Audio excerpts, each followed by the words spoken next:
నమస్కారం అండి. విజ్ఞులైనటువంటి తోటి రసవాత మిత్రులకు, ఔత్సాహికులకు, తర్వాత రసవాద విజ్ఞానులకు అందరికీ నా హృదయపూర్వక నమస్కారాలు తెలియజేసుకుంటున్నాను. నేను AK and SVG facts at the rate of రసవాదం అనేటువంటి ఛానల్ని స్టార్ట్ చేసి నేటికి ఒక 4 ఇయర్స్ కావస్తా ఉంది. అయితే దీంట్లో నేను ఇప్పటివరకు అప్లోడ్ చేసినటువంటి వీడియోలు బహుశా 6 5 ఉండొచ్చు. బహుశా నాకు ఆ నెంబరు సరిగ్గా గుర్తులేదు. ఇందులో నేను చేసినటువంటి వీడియోలో ఒక 3 వీడియోలంతో తొలగించడం అయితే జరిగింది. ఇందులో ఒక 2 వీడియోలు ఫ్లూటు వాయిస్తూ చేసినటువంటి వీడియోలు కూడా ఒక 2 వీడియోలు ఉన్నాయి. అయితే నేను ముఖ్యంగా ఈరోజు ఈ వీడియో చేయడానికి ప్రముఖమైనటువంటి కారణం ఏంటంటే, చాలామంది ఔత్సాహికులైనటువంటి రసవాదులు యూట్యూబ్ ద్వారా ఈ రస విజ్ఞానాన్ని అందిపుచ్చుకొని వారి యొక్క కాలాన్ని వృధా చేసుకుంటూ, డబ్బుని వృధా చేసుకుంటూ అనేటువంటి రస ప్రయోగాల్లో మునిగి తేలుతూ వారికి ఏదో 24 క్యారెట్ గోల్డ్ కన్వర్షన్ని అయిపోతుందనేటువంటి భ్రమలో చాలామంది రసవాదులు ఉన్నారు. నేను చూస్తున్నటువంటి గత 30 సంవత్సరాల నుంచి ఈ అన్వేషణలో ఉండేటువంటి నాబోటి రసవాదులు మరియు నేను ఇప్పటి వరకు కూడా ఏ వాదగాడు కనీసం 1 మిల్లీగ్రాము, కనీసం 1 మిల్లీగ్రామ్ కూడా ఈ రసవాదం ద్వారా సాధించినటువంటి దాఖలాలు అయితే ఇప్పటిదాకా నేను చూడలేదు. సరే, కనీసం మనకుండేటువంటి పాషాణాల్లో, అంటే మనకు అందుబాటులో ఉండేటువంటి పాషాణాల కట్లు కూడా పర్ఫెక్ట్గా కట్టినటువంటి వ్యక్తులు కూడా నాకైతే తారసపడలేదు. అయితే రసవాదానికి ముఖ్యంగా ఈ కట్లు కట్టాలా అంటే అవసరం లేదనే నేను చెప్తాను. ఎందుకు అంటే ఈ రసవాదం అనేటువంటి అద్భుతమైనటువంటి ఒక ప్రక్రియ. ఇది తెలిస్తే చాలా సులువు, తెలియకపోతే దీనికి మించినటువంటి క్లిష్టమైనటువంటి సబ్జెక్టు ఇంకోటి అయితే ఈ భూమి మీద ఉండదు. ఎందుకు చెప్తున్నాను అంటే, ఈ రసవాదాన్ని మన విజ్ఞులైనటువంటి పూర్వీకులు, మహా ఋషులు, తరువాత రసార్ణవకారులు,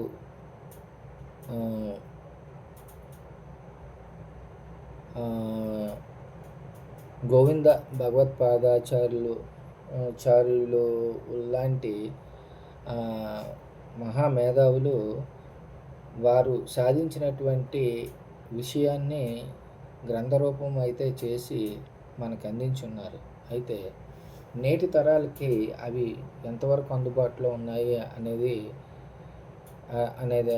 అయితే ఒక ప్రశ్నగానే మిగులుతూ ఉంది. ఇప్పుడు నేను చెప్పబోయేటువంటి విషయం, మీరు కట్లు కట్టి లేకపోతే ఉప్పులు ఒకదానితో ఒకటి, అంటే ఈ పంచభూత ఉప్పులైనటువంటి ప్రక్రియల ద్వారా ఒకదానికొకటి మిళితం చేసి, లేకపోతే ముప్పు సున్నం అనేటువంటి ఒక మాటను ఉపయోగించి పాషాణాలను కట్టి తద్వారా రసాన్ని బంధింపజేసేటువంటి ప్రక్రియలు ఉన్నాయని చెప్పటమే కానీ, వినటమే కానీ చేసినటువంటి వ్యక్తులైతే నాకు తారసపడలేదు. నేనైతే వారు లేరని అనుకుంటున్నాను. అంటే మనకి అందుబాటులో ఉన్నటువంటి వ్యక్తులు ఆంధ్రప్రదేశ్లో కానీ, ఇటు తెలంగాణలో కానీ అందుబాటులో లేరని అనుకుంటున్నాను. బహుశా మరి కేరళ కానీ, లేకపోతే తమిళనాడు లాంటి ప్రాంతాల్లో ఎవరైనా ఉన్నారేమో. మనకైతే ప్రస్తుతానికైతే అందుబాటులో లేరు. ఏది ఏమైనప్పటికీ ఈ ఉన్నటువంటి పాషాణాల ద్వారా వాటిని శుద్ధులు చేసి వాటిని మందుల్లో ఉపయోగించడమే కానీ కట్లు కట్టాం, పర్ఫెక్ట్ కట్లు కట్టాం అనేటువంటి వ్యక్తులైతే నాకు ఇప్పటి వరకు తారసపడలేదని నేను చెప్పడానికి సందేహించట్లేదు. అయితే ముఖ్యంగా నేను ఈ విషయం చెప్పడానికి ఈ వీడియో చేయడానికి బలమైన కారణం ఏంటంటే, రసవాదంలో ఈ అంటే ఈ మెటల్ చేంజింగ్ అనేటువంటి ఈ ప్రాసెస్‌లో మెటల్ చేంజింగ్ అంటే 24 క్యారెట్ టర్న్ చేయాలనేటువంటి ఈ ప్రాసెస్‌లో రసాన్ని పక్షి ఛేదనం చేయకుండా ఎట్టి పరిస్థితుల్లోని ఇది జరగడం దుర్లభం. కాబట్టి మీరు ఎన్ని ప్రక్రియలు చేసినా, ఏ విధానం చేసినా 100% పక్షి ఛేదనం అంటే రసాన్ని అగ్ని స్థాయి రసంగా నిలబెట్టడం దుర్లభం. దీనికి ఒకే ఒక ప్రక్రియ దారి అయితే ఉంది. ఇది కూడా రసరత్న సముచ్చయము, రసేంద్ర మంగళము, రసహృదయ తంత్రం అనేటువంటి గ్రంథాల్లో చాలా నిగూఢంగా నిక్షిప్తమై ఉన్నటువంటి విషయాన్ని ఈ రోజున మీకు అంటే నేను ఓవరాల్గా విషయం అయితే ఉంది అని చెప్పడానికి నేను ఈ వీడియో అయితే చేస్తున్నాను. అయితే ముందుగా రసాన్ని మనం కొన్ని ఉప్పులు, క్షారాలు, ఆమ్లాలు, మరికొన్ని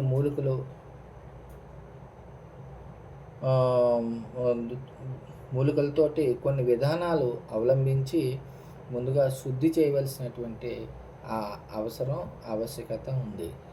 ఈ శుద్ధి ప్రక్రియ తర్వాత దానికి షడ్గుణ గంధకజారణ చేయాల్సినటువంటి అవసరం ఉంది. రసానికి గంధకజారణ ఎంత మేర జరుగుతుందో అంత దానికి ఆ వేదశక్తి, ఆకలి కలుగుతాయి. ఈ ప్రక్రియ తర్వాత దానికి బుభుక్షీకరణ ప్రక్రియ విధానము అనేటువంటిది ఒకటి ఈ గ్రంథాల్లో నిక్షిప్తమై ఉంది. దాని ద్వారా బుభుక్షీకరణం చేసుకునేటువంటి రసానికి ఇప్పుడు ఏ మెటల్ తినిపించినప్పటికీ దానికి గర్భధృతి అనేటువంటి ప్రక్రియ జరగాలి.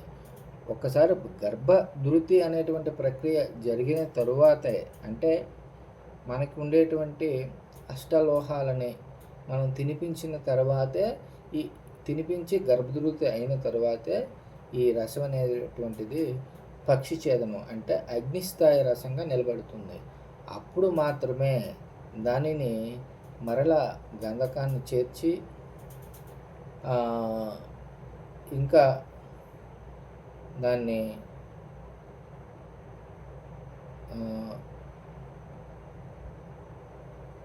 ఇంకా కొన్ని సత్వాల్ని దానికి యాడ్ చేయడం ద్వారా సింధూర ప్రక్రియలో చేసుకున్న తర్వాతే దానికి వేదక్రియ అనేటువంటిది సంప్రాప్తమవుతుంది. అంటే దశవేద కానీ, శతవేద కానీ, సహస్రవేద కానీ ఇలాంటి వేదలు కలిగించేటువంటి శక్తి అప్పుడు మాత్రమే దానికి దొరుకుతుంది. కాబట్టి రసవాదాన్ని జయించాలి అనుకునేటువంటి విజ్ఞులైనటువంటి, ఔత్సాహికులైనటువంటి, మేధావులైనటువంటి రసవాదులు ఎవరైనా సరే ముఖ్యంగా రసహృదయ తంత్రము, రసేంద్ర మంగళము, రసరత్నాకరము లాంటి గ్రంథాలను క్షుణ్ణంగా పర్యవేక్షించి అంటే అవగాహన చేసుకుని గ్రహించి తద్వారా విజ్ఞానాన్ని పోగు చేసుకున్న తర్వాత మాత్రమే అది వారికి అందుబాటులోకి వస్తుంది తప్ప అంతకు మించినటువంటి ప్రక్రియ వేరే ఏదీ లేదని నా మనవి. ఉండొచ్చు బహుశా జైనీయుల ద్వారా లేదా మైలతుత్వాన్ని గురుసున్నం చేయడం ద్వారా రసాన్ని బంధించవచ్చు అనేటువంటి మాట అయితే ఉంది. కానీ అది వేదక్రియకి వెళ్తుందనేటువంటిది మాత్రం కష్టము. కాబట్టి దీని ద్వారా ఆ విధంగా చేసినటువంటి ప్రక్రియల ద్వారా 1+1 లాంటి ప్రక్రియలు సాధ్యమవుతాయి. కానీ అది వేదక్రియలకైతే కాదు. అయినప్పటికీ ఆ ప్రక్రియలు కూడా చేసేటువంటి వ్యక్తులు చాలా అరుదనే చెప్పాలి. ఏది ఏమైనప్పటికీ రసవాదం అనేటువంటిది చాలా క్లిష్టతరమైనటువంటి సబ్జెక్ట్ కాబట్టి, గుప్త విద్య కాబట్టి దీన్ని ఔత్సాహికులైనటువంటి రసవాదులు నేను సూచించినటువంటి ఆ గ్రంథాల్లో దొరికినప్పుడు మాత్రము దానికి సంబంధించినటువంటి గురువులు అందుబాటులోని మీకు తారసపడినప్పుడు మాత్రము ఇది లభ్యమవుతుంది తప్ప మరొక రకంగా ఇది చేయడం దుర్లభం. కాబట్టి నా మనవి, నా సూచన ఏంటంటే ఔత్సాహికులైనటువంటి రసవాదులు దయచేసి ఈ రసవాదం అనేటువంటి అంటే ఈ గోల్డ్ అంటే లోవర్ మెటల్ని గోల్డ్గా ట్రాన్స్ఫర్మేషన్ చేసేటువంటి ఈ ప్రక్రియని మానుకోవడం మంచిది అని నేను 1-10 సార్లు చెప్పవలసి వస్తుంది. ఎందుకంటే ఇది చాలా కష్టతరమైనటువంటి సబ్జెక్టు. ఎక్కడ ఫెయిల్ అవుతుందో మనమైతే ఏమీ చెప్పలేము. దీంట్లో వారి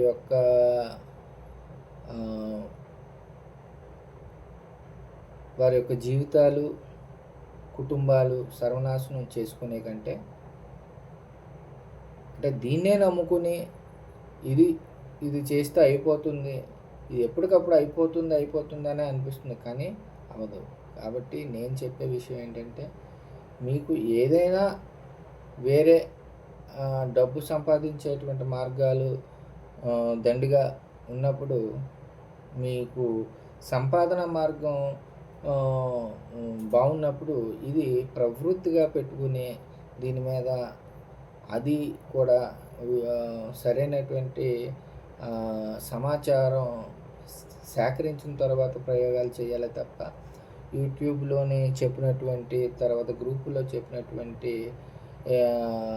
రసవాదులు మోసకారులైనటువంటి రసవాదులు చాలామంది ఉన్నారు. కాబట్టి వాళ్ళు చెప్పేటువంటి మాటలకి లొంగిపోయి వాటిలో ఆ ట్రాప్లో పడి దయచేసి ప్రయోగాలు చేయవద్దని పదే